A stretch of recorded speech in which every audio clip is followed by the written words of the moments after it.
کس صورت میں نجس چیز کو نچوڑنا ہوتا ہے اور کس صورت میں نچوڑنا نہیں پڑتا.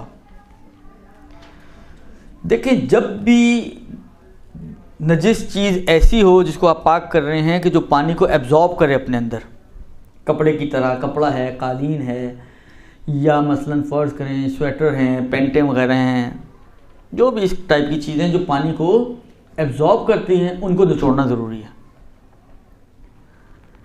جو چیزیں ایبزارب نہیں کرتی، مثلا یہ ٹیبل ہے، نجس ہو گئی، یہ پانی تو ایبزارب نہیں کرے گی، تو اس سے جیسے ہی اس کا غسالہ اس سے جدا ہوگا، کیونکہ فرض یہی ہے کہ یہ ایبزارب کرنے والی چیز تو نہیں ہے، جیسے آپ پانی ڈالیں گے پانی بہہ جائے گا، غسالہ جدا ہو گیا تو یہ پاک ہو جائے گی.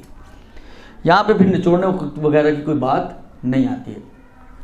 البتہ یہ بات آتی ہے کہ غسالہ بہرحال جدا ہونا چاہیے، لیکن یہ کہ نچوڑا جائے باقاعدہ، وہ صرف انہی چیزوں کا مسئلہ ہے کہ جو پانی کو ایبزارب کرتی ہیں، کپڑے ٹائپ کی چیزیں ہوتی ہیں، ان کا نچوڑنا ضروری ہے، اور اس کے علاوہ چیزوں کا نچوڑنا ضروری نہیں ہے. البتہ یہ میں عرض کرتا چلوں کہ نچوڑنے کے لیے یہ ضروری نہیں ہے کہ اپنی پوری طاقت لگا کے نچوڑا جائے کہ 2 دن تک ہاتھ ہی درد ہوتے رہیں آپ کے، بلکہ نارملی جس چیز کو جتنا نچوڑا جاتا ہے، مطلب فرض کریں آپ اگر نجس نہ ہو کپڑے دھوتی ہیں تو نچوڑتی تو ہے ہی نا.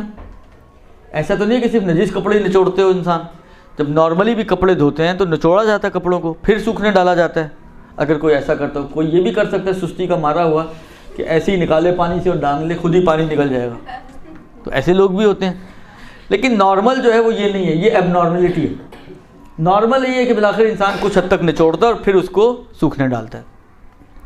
تو نجس کپڑے کو بھی نارملی جتنا ایک کپڑا نچوڑا جاتا ہے، مثلا ہر چیز کا اپنا حساب ہوتا ہے. مثلا جینس کی پینٹ ہے تو نارملی جتنا اس کو نچوڑا جاتا ہے اتنا ہی آج بھی نچوڑنا آپ کو پاک کرتے ہو، اور اس سے اگر پانی نکل گیا جتنا نارملی نکلنا چاہیے تو ٹھیک ہے. اب جو اندر رہ گئے وہ پانی بھی پاک ہو جائے گا. یہ بھی آپ توضیح میں جا کے دیکھیے گا، مسئلہ دیا ہوا ہے کہ جو مثلا سویٹرز وغیرہ ٹائپ کی چیزیں آپ اچھی طرح بھی نچوڑ لیں، جب آپ سوکھنے ڈالتے ہیں آپ دیکھیں گے کہ جو ہیوی کپڑے ہوتے ہیں وہ تھوڑی دیر بعد ایک بارڈر اس کا پھر پانی ٹپکنا شروع کر دیتا ہے اور پانی اس کے نچلے حصے میں جمع ہو جاتا ہے. یہ پاک ہے. اگر آپ نے جتنا نچوڑنا چاہیے تھا اتنا نچوڑ کر پانی نکال دیا تو اب یہ جو بچا ہوا پانی ہے وہ بچا ہوا خون بکرے کے اندر پاک ہے.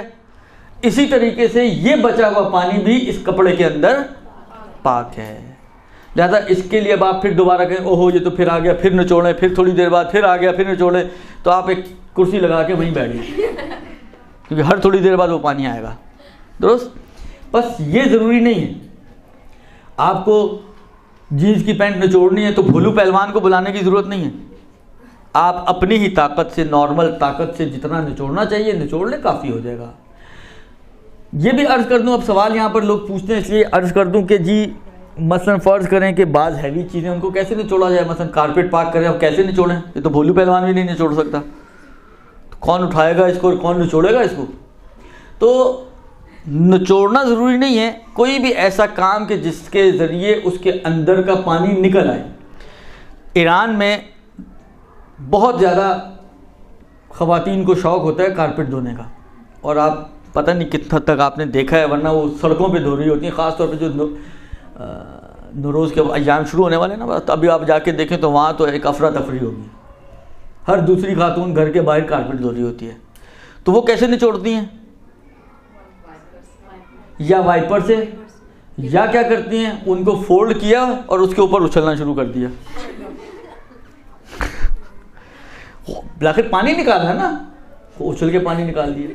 تو کوئی بھی ایسا طریقہ کہ جس کے ذریعے اس ہیوی چیز سے پانی نکل جائے، لٹکانے کے علاوہ، لٹکانے سے بھی نکل جاتا ہے لیکن وہ نہیں چلے گا، اس کے علاوہ چاہے آپ اس کے اوپر کودیں، چاہے آپ وائپر کے ذریعے، وائپر نہیں آپ نے کوئی پتیلے کا ڈھکن لے لیا اس کے ذریعے اس سے وائپ کر دیا، کوئی بھی طریقہ جس کے ذریعے آپ اس کارپٹ سے، اس قالین سے، اس دری سے، جو بھی ہیوی کپڑا ہے اس سے آپ نے اگر پانی نکال دیا تو وہ چیز آپ کی پاک پانی نکالنے کے بعد ہو جائے گی.